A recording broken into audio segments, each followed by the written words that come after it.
Assalamu alaikum students. Today we are going to start electromagnetic induction chapter lecture number 3. और इस lecture number 3 के अंदर हम Faraday's law of electromagnetic induction से अपनी गुफ्तगू का आगाज करने के लिए जा रहे हैं। तो फैराडेज लॉ हमारे पास क्या होता है बेटा? फैराडेज लॉ हमें इंड्यूस होने वाले ईएमएफ के बारे में इंफॉर्मेशन देता है कि इंड्यूस्ड ईएमएफ बनने की ओरिजिनल वजह, ओरिजिनल कॉज क्या है। So EMF induced is equals to negative rate of change of magnetic flux through any circuit. किसी भी सर्किट में से गुजरने वाला, चेंज होने वाला जो मैग्नेटिक फ्लक्स है विद रिस्पेक्ट टू टाइम, जिसे हम rate of change of flux भी कहते हैं। The factor with in the parenthesis is rate of change of flux. तो ये जो rate of change of flux है बेटा, यही ईएमएफ के बनने की वजह बनता है। अब इस rate of change of flux के आने की वजह क्या है, ये क्यों क्रिएट होता है, इसकी वजह हमने अपने पहले लेक्चर में डिस्कस की थी कि अगर किसी भी गिवन रीजन ऑफ स्पेस से मैग्नेटिक फील्ड चेंज हो, एरिया चेंज हो, या मैग्नेटिक फील्ड और एरिया के दरमियान बनने वाला एंगल चेंज होना शुरू हो जाए तो फ्लक्स चेंज होगा, और जितना फ्लक्स गिवन टाइम में चेंज होगा उसे rate of change of flux कहा जाता है। बेटा याद रखिएगा कि जो इंड्यूस होने वाला ईएमएफ है इस rate of change of flux के ऊपर स्ट्रांगली डिपेंडेंट है। और यहाँ पर आप एक दूसरा फैक्टर एन का देख रहे हैं। एन आपके पास नंबर ऑफ लूप्स या नंबर ऑफ टर्न्स होती हैं जो उस कॉइल या उस सोलेनॉइड में मौजूद होती हैं। और इस बात में कोई शक नहीं है कि अगर किसी सोलेनॉइड में नंबर ऑफ टर्न्स ज्यादा हैं तो उसमें इंड्यूस होने वाला ईएमएफ भी उतने ही टाइम्स बढ़ता चला जाएगा। और यहाँ पर एक अदद आपको नेगेटिव साइन भी नजर आ रहा है। नेगेटिव साइन की जितनी भी एक्सप्लेनेशन है हम उसकी बातें लेंजेस लॉ में जाकर करेंगे कि वो क्या है और उसकी एक्सप्लेनेशन किस तरीके से की जा सकती है। बहरहाल इस फार्मूले से हमें ये पता चलता है कि ईएमएफ जिन फैक्टर्स के ऊपर डिपेंड कर रहे हैं उनमें से एक फैक्टर आपके पास रिलेटिव स्पीड ऑफ लूप और मैग्नेट है। हमने अक्सर बात की है कि जब आप किसी मैग्नेट को लूप की तरफ लाएं या उससे दूर लेकर जाएं, या इसी तरीके से मैग्नेट को स्टैटिक करके अगर आप लूप को उसके करीब लेकर आते हैं या दूर लेकर जाते हैं तो इसको कहते हैं relative motion, the motion between magnet and loop. अगर आप इस मोशन को ज्यादा तेजी से करेंगे तो ज्यादा rate of change of flux आएगा, ज्यादा ईएमएफ इंड्यूस होगा। और अगर आप इस मोशन को बहुत ज्यादा स्पीड में नहीं करते, स्लो रफ्तार के साथ आप इसको करते हैं, तो जितनी ज्यादा स्पीड होगी रिलेटिव मोशन की लूप और मैग्नेट के दरमियान उतना ही ज्यादा ईएमएफ इंड्यूस होता चला जाएगा। दूसरी चीज आपके पास स्ट्रेंथ ऑफ मैग्नेटिक फील्ड, मतलब आप जहां पर कॉइल को वेरी कर रहे हैं, जिस स्पीड से मूव करवा रहे हैं वो किसी ना किसी मैग्नेटिक फील्ड में मूव करवा रहे हैं। अगर उस मैग्नेटिक फील्ड की स्ट्रेंथ ज्यादा है, अगर उस मैग्नेटिक फील्ड की स्ट्रेंथ ज्यादा है तो वहां पर इंड्यूस होने वाला ईएमएफ भी ज्यादा होगा क्योंकि rate of change of flux ज्यादा आएगा। तो rate of change of flux depend करता है मैग्नेटिक फील्ड की स्ट्रेंथ पर और इस तरीके से वो इफेक्ट करता है इंड्यूस्ड ईएमएफ को। थर्ड फैक्टर आपके पास number of turns of loop, जिस तरह से मैंने आपको पहले एक्सप्लेन किया कि अगर आपके पास एक सिंगल लूप की कॉइल है तो उसमें इंड्यूस होने वाला ईएमएफ कम होगा सेम रीजन में, बाकी तमाम फैक्टर्स को सेम रखते हुए। लेकिन अगर हम वहां पर टर्न्स की तादाद को बढ़ा देते हैं, 1 से बढ़ाकर 2, 4, 10, 15, 20 करते चले जाएंगे, तो जैसे जैसे नंबर ऑफ टर्न्स बढ़ती चली जाएंगी वहां पर इंड्यूस होने वाले ईएमएफ की मिकदार में भी इजाफा होता चला जाएगा। आइए आगे बढ़ते हैं और इससे रिलेटेड हम मल्टीपल फार्मूलास को स्टडी करते हैं। ईएमएफ का जो हमने बेसिक फार्मूला देखा है, अगर उस फार्मूले के अंदर हम यहाँ पर सब्स्टिट्यूशन कर दें तो ये देखिए, this is -n change of flux का फार्मूला अगर मैं यहाँ पर पुट करूँ, it is B dot A. ये बी डॉट ए के इक्वल होता है divided by delta T, the timing term. और अगर मैं इस डॉट प्रोडक्ट को ओपन कर लूँ तो सारी चीजें मुझे बड़ी आसानी से नजर आ जाएंगी। N B A cos of angle theta divided by T. तो अब आप देख सकते हैं कि अगर आपको magnetic field strength, cross section area और उन दोनों के दरमियान बनने वाला एंगल बता दिया जाए तो आप इस फार्मूले से भी ईएमएफ की इंडक्शन को निकाल सकते हैं बात सारी। और जो इंड्यूस्ड ईएमएफ है बेटा, बड़ी अहम बात है कि उस सर्किट की रेजिस्टेंस पर डिपेंड नहीं करता। इस बात से मुराद है कि अगर आपके पास एक कंडक्टिंग रॉड है, एक कंडक्टिंग रॉड है जो एक्सटर्नल सर्किट में कहीं पर भी कनेक्टेड नहीं है, तो उसके अक्रॉस भी आप ईएमएफ इंड्यूस करवा सकते हैं। ठीक है, क्योंकि जो ईएमएफ है वो ओपन सर्किट्स में भी इंड्यूस हो सकता है, उसके लिए क्लोज सर्किट का होना जरूरी नहीं है। मतलब बेटा, अगर क्लोज सर्किट का होना जरूरी नहीं है तो उस पाथ की रेजिस्टेंस पर डिपेंड ही नहीं करता कि पाथ की रेजिस्टेंस कम है, ज्यादा है या इंफिनिटी है। अगर आपके पास इवन के एक ओपन कंडक्टर भी है जो किसी क्लोज लूप सर्किट का हिस्सा नहीं है, जिसकी रेजिस्टेंस बहुत ज्यादा इंफिनिटी कंसीडर की जाती है, तो वहां पर भी जो ईएमएफ है इंड्यूस करवाया जा सकता है और ईएमएफ रेजिस्टेंस की वैल्यू पर डिपेंड नहीं करता, वो इन फैक्टर्स पर डिपेंड करता है। इसके बाद अगर हम इंड्यूस करंट के हवाले से बात करें, so I is equals to induced EMF divided by resistance. और इंड्यूस करंट के फार्मूले में ये जो आपको R का फैक्टर नजर आ रहा है, ये आपको यहीं पर क्लैरिफाई कर देता है कि इंड्यूस्ड ईएमएफ तो रेजिस्टेंस पर डिपेंड नहीं करता, लेकिन इंड्यूस्ड करंट जरूर रेजिस्टेंस के ऊपर डिपेंडेंट है और इंड्यूस्ड करंट रेजिस्टेंस के इनवर्सली प्रोपोर्शनल है। तो अगर कोई सर्किट ओपन है या क्लोज है, इसका कोई फर्क नहीं पड़ेगा इंड्यूस्ड ईएमएफ पर। हाँ, इंड्यूस्ड करंट पर जरूर फर्क पड़ेगा, जिसके लिए क्लोज लूप सर्किट का होना जरूरी है। So it depends upon the resistance of the circuit. लाजमी सी बात है कि अगर आप उसकी सर्किट की रेजिस्टेंस को किसी भी पैरामीटर को वेरी करके कम रखेंगे, कम कर देंगे, तो वहां पर इंड्यूस्ड करंट की वैल्यू बढ़ती चली जाएगी। और बाकी तमाम फैक्टर्स के ऊपर तो डिपेंडेंस है ही है, number of turns, rate of change of flux, वो सारे फैक्टर्स जो हमने पहले डिस्कस किए वो तो करंट को इफेक्ट करेंगे ही करेंगे, उसके साथ रेजिस्टेंस भी यहाँ पर शामिल हो जाएगी। जहां तक ताल्लुक है यूनिट्स के हवाले से, तो आप इस फार्मूले से यूनिट्स को भी स्टडी कर सकते हैं। देखिए ये जो नंबर ऑफ टर्न्स है ये तो तादाद होती है, इसके अपने यूनिट्स नहीं है। फ्लक्स वेबर में मुहैया होता है, टाइम सेकंड्स में, so it could be written as weber second, weber per second. और वेबर की अगर मैं वैल्यू पुट करूं, it is newton metre per ampere, जो हम लोगों ने अभी एक लेक्चर पहले स्टडी की थी, इसको मैंने यहाँ पर सब्स्टिट्यूट कर दी। अगर आपको बेस यूनिट्स की सूरत में वोल्ट की इक्वलिटी निकालने के लिए कही जाए, तो न्यूटन की जगह kilogram metre per second square put करके जो ही आप सिंप्लीफाई करेंगे, so in terms of base units you have kilogram metre square per second cube per ampere. So ये 1 वोल्ट की वैल्यू है बेस यूनिट्स की सूरत में। ये वैल्यू आपने याद रखनी है, क्योंकि कई बार आपको एमसीक्यूज में बेस यूनिट्स के टर्म में भी पूछ लिया जाता है। सो बड़ी इंपॉर्टेंट वैल्यू है। 1 volt is equals to 1 kilogram metre square per second cube per ampere.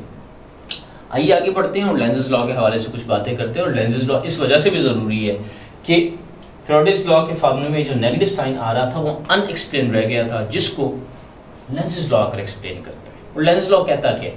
लेकिन लेंजेस लॉ बड़ी सिंपल सी बात कहता है। Lenz's law says induced current induced in any circuit always opposes the cause which have produced it। मतलब किसी भी circuit में EMF बनने के बाद जो ही इंड्यूस्ड करंट डेवलप होता है, वो इंड्यूस्ड करंट हमेशा अपनी कॉज को अपोज करता है। मतलब इसके अगर मैं बिल्कुल सादा सी बात करूं, तो जो ही मैं एक बार मैग्नेट को किसी कॉइल के नजदीक लेकर जाता हूं, इस कॉइल में rate of change of flux होता है, ईएमएफ इंड्यूस होता है और करंट बनना शुरू हो जाता है। अब जो करंट बनेगा, करंट प्रोड्यूस क्यों हुआ था, क्या कॉज थी? देखिए बार मैग्नेट को आप इसके करीब लेकर आए थे, जिसकी वजह से करंट बनना शुरू हुआ। तो जो करंट बनेगा वो इस बार मैग्नेट की मोशन को अपोज करेगा। हाउ? अभी हम कुछ ही देर में उसकी बात भी करेंगे। सो लेंजेस लॉ के हवाले से एक और बात आपने बड़े अच्छे तरीके से याद रखनी है। लेंजेस लॉ का ताल्लुक सर्किट की इंड्यूस्ड ईएमएफ के साथ नहीं है, बल्कि सर्किट के इंड्यूस्ड करंट के साथ है, क्योंकि करंट ने ही अपोज करना है। अगर सर्किट में करंट फ्लो नहीं हो रहा तो अकेला ईएमएफ किसी किस्म की अपोजिशन नहीं करेगा। तो ये बात आपने बड़े अच्छे तरीके से याद रखनी है कि लेंजेस लॉ का ताल्लुक इंड्यूस्ड करंट के साथ है, ना कि इंड्यूस्ड ईएमएफ के साथ। और जो ही हम बात करते हैं इंड्यूस्ड करंट की, तो बेटा याद रखिएगा करंट के फ्लो होने के लिए क्लोज लूप सर्किट का होना लाजमी है। तो अगर आप ऐसा कह रहे हैं कि लेंजेस लॉ इंड्यूस्ड करंट के ऊपर डिपेंडेंट है, तो ये बात आपने याद रखनी है कि लेंजेस लॉ को सिर्फ और सिर्फ अप्लाई किया जा सकता है क्लोज लूप सर्किट्स में, जहां से करंट फ्लो होने के चांसेस मौजूद है।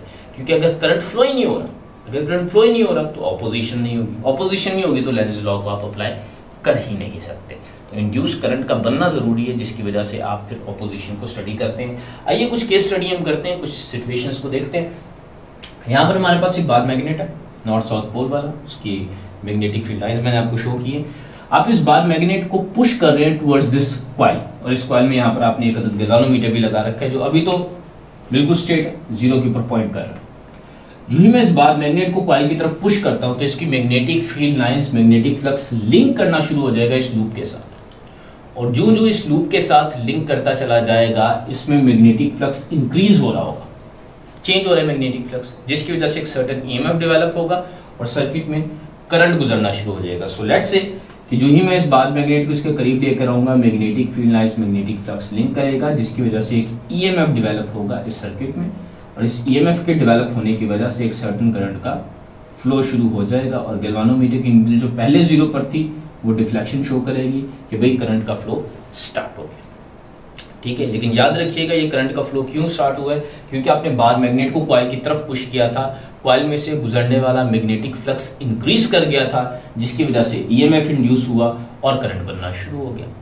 अब आप क्या करते हैं, ये बार मैग्नेट जिसको आप इस कॉइल के बहुत ज्यादा नजदीक ले गए थे, अब आप आहिस्ता आहिस्ता इस बार मैग्नेट को कॉइल से पीछे की तरफ पुश करना शुरू कर देते हैं। You are dragging the bar magnet away from the coil, दूर लेकर जा रहे हैं।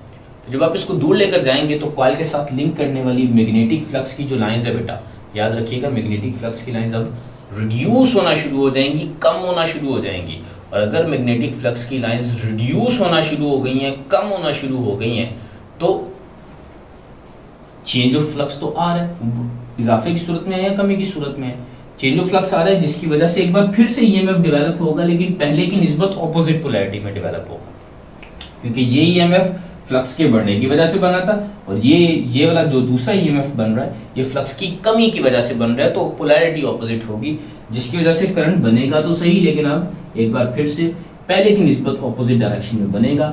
और जो गैल्वानोमीटर यहाँ पर लगा हुआ है ये करंट शो करेगा, लेकिन नेगेटिव पोलैरिटी का करंट शो करेगा, पहले की निस्बत ऑपोजिट पोलैरिटी का करंट शो करेगा। एक बात तो ये। दूसरी बात बेटा, अक्सर आपसे ये सवाल भी पूछा जाता है कि जब आप इस बार मैग्नेट को किसी कॉइल की तरफ पुश कर रहे हैं तो कॉइल में जो इंड्यूस करंट बन रहा है वो क्लॉकवाइज है या एंटी क्लॉकवाइज है, तो इसको देखने का तरीकेकार क्या है।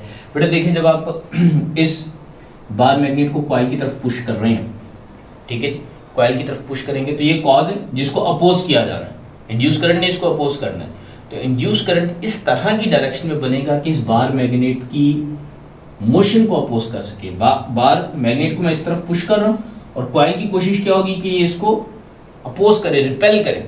तो रिपल्शन किस तरह मुमकिन है? अगर किसी तरीके से कॉइल यहाँ पर नॉर्थ पोल बना ले और इस तरफ साउथ पोल बना ले, तभी रिपल्शन कर सकती, अपोज कर सकती।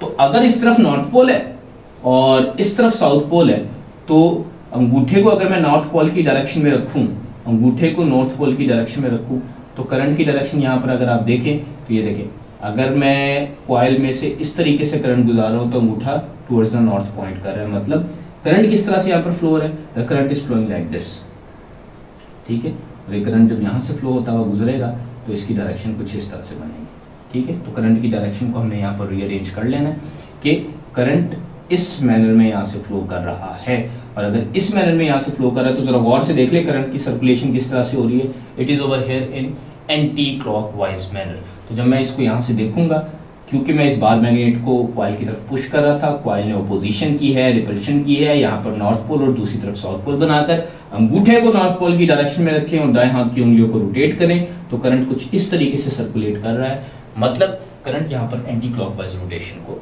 शो कर रहा है। और इसी तरीके से अगर मैं नीचे वाली डायग्राम में आ जाऊं, तो जब मैं इस बार मैग्नेट को दूर लेकर जाऊंगा तो इस कॉइल के साथ लिंक होने वाला फ्लक्स कम हो रहा है, ठीक है, फ्लक्स कम हो रहा है। तो अगर फ्लक्स कम हो रहा है, बार मैग्नेट दूर जा रहा है, तो इस बार मैग्नेट के दूर जाना कॉज है जिसकी वजह से करंट इंड्यूस होगा। और करंट ने क्या करना है, इसके दूर जाने वाली मोशन को अपोज करना है, और दूर जाने वाली मोशन को अपोज करने से मुराद क्या है कि इस बार मैग्नेट को अट्रैक्ट करने की कोशिश करेगा by making south pole here and north pole at this side. अगर नॉर्थ पोल इस साइड पर बना है, तो अब देखिए नॉर्थ पोल इस साइड पर बना है तो करंट इस तरीके से सर्कुलेट हो रहा होगा, और अब जो करंट की हमारे पास डायरेक्शन लगेगी it is going to be somewhat like this. और अगर मैं इसको रीअरेंज कर लूँ पूरे सर्किट में तो ये करंट की डायरेक्शन बनती है, ठीक है जी। तो अब जो इंड्यूस करंट है वो इस तरीके से सर्किट में सर्कुलेट कर रहा है, मतलब ये क्लॉकवाइज ऑर्डर में अभी फ्लो कर रहा होगा, ठीक है स्टूडेंट्स। तो कहने से मुराद ये है कि जो इंड्यूस करंट होता है वो पुश की सूरत में हो या पुल की सूरत में हो, उसने हमेशा अपने कॉज को अपोज करना होता है। तो कॉज की अपोजिशन को जब आप स्टडी करेंगे उसके हवाले से फिर आप करंट की डायरेक्शन किसी भी क्लोज लूप सर्किट में निकाल सकते हैं। तो पता हमें क्या चला कि induce current decreases the increasing flux. अगर फ्लक्स इंक्रीज हो रहा हो तो इंड्यूस करंट उसको रिपेल करवाकर कम करने की कोशिश करता है, और अगर बार मैग्नेट दूर जा रहा हो, induce current increases the decreasing flux. Bar magnet के दूर जाने पर फ्लक्स रिड्यूस कर रहा था, और फ्लक्स रिड्यूस कर रहा था तो लूप ने इस तरह के मैग्नेटिक पोल्स बनाए हैं कि उस कम होते हुए फ्लक्स को अट्रैक्ट करके उसने दोबारा से बढ़ाने की कोशिश की है, और जो हमारे पास करंट की डायरेक्शन आई है वो क्लॉकवाइज इन ऑर्डर आई है। बेटा याद रखिएगा जो लेंज़ेस लॉ है it is a statement of conservation of energy. ये कंजर्वेशन ऑफ एनर्जी के हवाले से बात करता है, और ये भी बात भी बताता है कि फिजिक्स के अंदर किसी भी किस्म का कोई सेल्फ परपेचुएटिंग सिस्टम नहीं डेवलप किया जा सकता जो law of conservation of energy के खिलाफ हुआ करता है। स्टूडेंट्स हमारे पास क्वेश्चन नंबर 1 है, इसकी स्टेटमेंट जो है डायग्राम की सूरत में मैंने आपके सामने प्रेजेंट की है कि आपके पास एक बार मैग्नेट है नॉर्थ और साउथ पोल के साथ, नॉर्थ पोल फेसिंग डाउनवर्ड, वो नीचे की तरफ गिरता चला जा रहा है आजादाना। जब वो नीचे की तरफ गिर रहा था तो यहाँ पर हमारे पास एक लूप थी, और वो नीचे गिरता हुआ इस लूप के में से पास करने की कोशिश करेगा, इस लूप के करीब आ रहा है। तो जो ही वो इस लूप के करीब आता जाएगा आपसे पूछा ही जा रहा है कि इस लूप में जो करंट इंड्यूस होगा बताएं उसकी डायरेक्शन कैसी होगी। तो सबसे पहले तो आप ये बात याद रखें कि अगर ये बार मैग्नेट नीचे की तरफ गिरता चला जा रहा है तो जो ये गिरता चला जा रहा है इस लूप के करीब आ रहा है, और लूप के करीब आने की वजह से जितनी भी मैग्नेटिक फ्लक्स की लाइंस प्रोड्यूस कर रहा है ये बार मैग्नेट, वो सारी की सारी मैग्नेटिक फ्लक्स की लाइंस इस लूप के साथ लिंक करना शुरू हो जाएंगी। मतलब लूप के साथ लिंक करने वाला मैग्नेटिक फ्लक्स बढ़ता चला जा रहा है, और इस बढ़ते हुए मैग्नेटिक फ्लक्स को जो भी इंड्यूस होने वाला करंट होगा वो कम करने की कोशिश करेगा। और कम करने का तरीकाकार क्या है कि इस करीब आते हुए बार मैग्नेट को रिपेल किया जाए, और रिपेल करने के लिए ये जो कॉइल है ऊपर की तरफ नॉर्थ पोल और नीचे की तरफ अपना साउथ पोल डेवलप करेगी।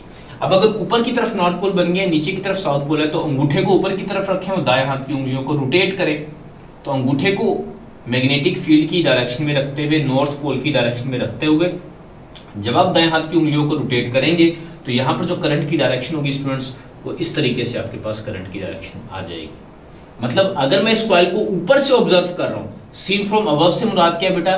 सीन फ्रॉम अबव से मुराद ये है कि ये जो सर्किट है ना मेरे पास, ये वाला सर्किट, इस सर्किट को अगर मैं व्यू पॉइंट ऊपर से, कोई शख्स ऊपर से व्यू कर रहा है, यहां से व्यू कर रहा है, तो उसको देखने में करंट किस तरह से महसूस होगा? The current is basically anti clockwise in nature.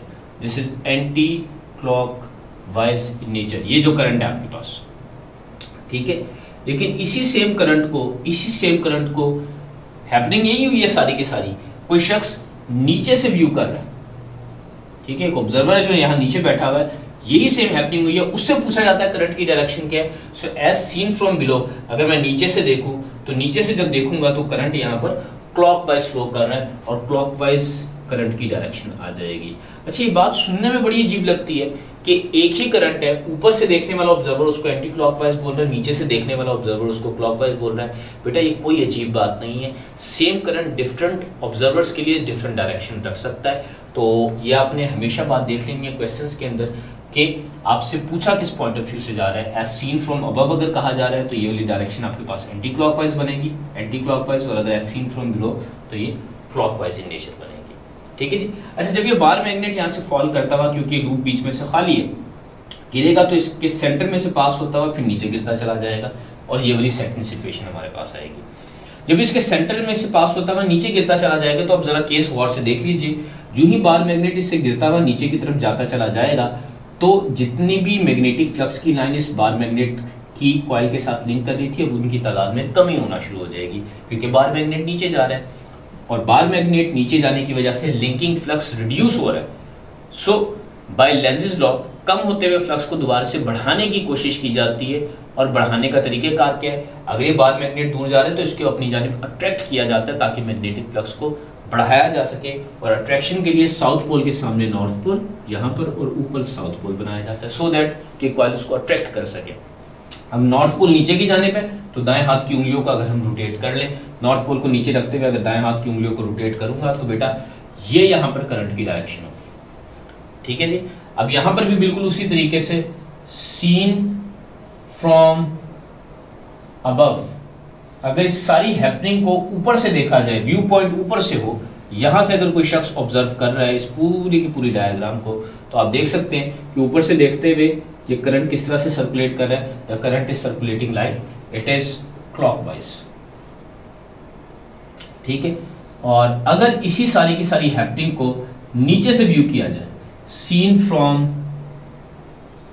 Below, नीचे से व्यू किया जाए, तो नीचे से जब हम इसको ऑब्जर्व करेंगे आप देख सकते हैं करंट इस तरह से सर्कुलेट कर रहा है, इस तरह से सर्कुलेट कर रहा है करंट, और इस तरह से अगर सर्कुलेट कर रहा है so it is basically anti clockwise in nature. तो आप देख सकते हैं कि किसी एक तरफ से अगर आप उस करंट को व्यू कर रहे हैं, अगर आप व्यू पॉइंट चेंज करके एग्जैक्टली ऑपोजिट बन जाए तो करंट की डायरेक्शन भी उलट जाया करती है, व्यू पॉइंट रिवर्स कर देने की वजह से। तो ये बात आपने बड़े अच्छे तरीके से याद रखनी है। क्वेश्चन नंबर 3 आपके पास एक कॉइल है, आ कॉइल। आ कॉइल से मुराद है कि नंबर ऑफ टर्न्स आपके पास 1 है, सिर्फ एक कॉइल, उसमें मल्टीपल टर्न्स नहीं है। Suffers 100 webers of change in flux. Change in flux delta phi की वैल्यू आपको बता दी गई है 100 वेबर्स है। कितने टाइम में? इन हाफ अ सेकंड, आधे सेकंड में। What is the induced EMF? तो इंड्यूस्ड ईएमएफ कितना होगा बेटा? इंड्यूस्ड ईएमएफ का फार्मूला हम इस्तेमाल करेंगे -n into delta phi divided by delta T. Substitute the values, क्योंकि यहाँ पर सिर्फ और सिर्फ एक टर्न है तो n की वैल्यू 1 पुट कर दे। चेंज ऑफ फ्लक्स कितना है? 100 वेबर्स का है। कितने टाइम में आ रहा है, half a second, that is 1/2। इसको मैं सॉल्व करूंगा, 2 पर जाकर 100 के साथ मल्टीप्लाई होगा, दिस इज माइनस 200। ईएमएफ है तो वोल्ट्स में मेजर होगा, और इसका जो मैग्नीट्यूड है उसको आप सिंपली 200 वोल्ट्स मेंशन कर सकते हैं as far as the magnitude is concern. तो इस तरीके से आप ईएमएफ से रिलेटेड क्वेश्चंस को बआसानी सॉल्व कर सकेंगे। यहाँ पर हमारा आज का लेक्चर कंप्लीट होता है स्टूडेंट्स। थैंक यू एंड अल्लाह हाफिज़।